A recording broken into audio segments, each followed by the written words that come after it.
Bienvenue dans le podcast C'est le poisson qui ne dort jamais. Je suis Kadia Edzaraoui. Derrière le micro, je vous salue et vous souhaite la bienvenue. Dans cet épisode, nous ne parlerons pas de découverte. Nous parlerons d'égarement. D'un poisson qui croyait que la question était une clé, mais qui a trouvé toutes les portes fermées. Le poisson, poussé par sa curiosité, a nagé dans de nombreuses mers. Il a posé des questions, débattu, réfléchi. Mais quelque chose en lui se brisait à chaque fois qu'il heurtait un mur invisible. Dans la mer de Chine, il a vu le système vénéré. Mais les questions étouffées sous le manteau de la discipline. Chaque nageoire bougeait selon la loi. Mais personne n'osait demander pourquoi. Dans la mer d'Amérique, les mots étaient nombreux. Mais l'écoute était rare. Les poissons parlaient, criaient, écrivaient. Mais personne ne lisait entre les nageoires. Dans les mers d'Europe, l'analyse dominait la nostalgie. Les théories étaient énoncées. Mais personne ne demandait si nous ressentons ce que nous disons. Dans les mers de l'Orient, les petits poissons pleuraient en silence. Ils craignaient les plus grands, craignaient les filets, craignaient de nager librement. Tout le monde se déchirait, en oubliant qu'ils étaient autrefois un seul fleuve. Dans chaque mer, le poisson imitait, débattait, écoutait, mais ne trouvait personne qui s'en souciait, comme s'il nageait dans des pages jamais lues, dans des systèmes écrits à l'encre, mais jamais pratiqués dans l'eau. Puis vint la fatigue. Une fatigue qui ne ressemblait pas à l'épuisement physique, mais à une suffocation intellectuelle. Le poisson s'est étouffé dans le système éducatif, par les requins et les baleines, par les toxines du mer appelées ministère de la Santé. Il s'est étouffé dans l'infrastructure du mer, dans la répression de la question, dans tout ce qui réprime le droit légitime de penser. Il s'est retrouvé à nager dans une courant de trahison. La trahison des questions accueillies par le silence. La trahison des rêves confrontés au programme. Le poisson, cet être qui ne connaît pas le sommeil, pensait que la question faisait pousser les coraux.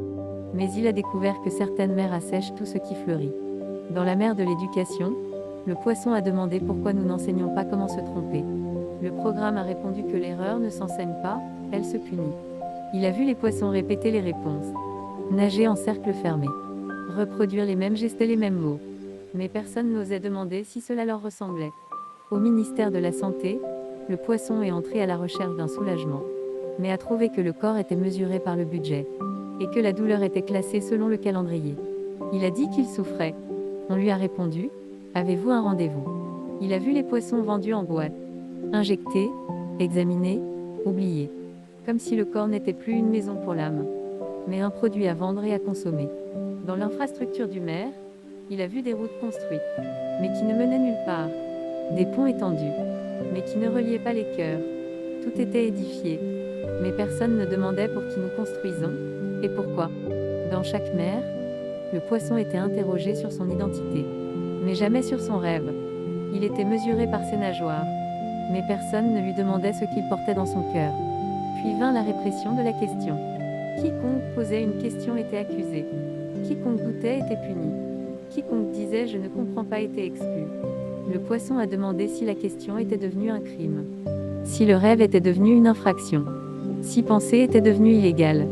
Dans un moment d'étouffement, le poisson a cessé de nager et a flotté à la surface de la colère.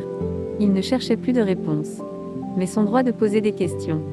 Dans un moment de silence, il s'est retrouvé pris dans les filets des pêcheurs, sans même le savoir, juste parce qu'il avait dit « Même si vous m'avez privé de mon droit à cette mer, je me battrai pour elle ». Il s'est battu avec toutes ses nageoires, jusqu'à sortir du filet. Il n'a pas remporté de victoire, mais il a crié « J'existe ». Et la mer n'appartient à personne. La mer est à nous tous. Et nous devons nager comme nous le voulons. Restez avec nous pour le prochain épisode. Quand le poisson rencontrera d'autres poissons de sa taille, et leur dira « J'ai vu la rancune que vous cachez. Nous sommes ici pour reprendre notre droit à la mer. Restez avec nous. » Le courant commence à changer.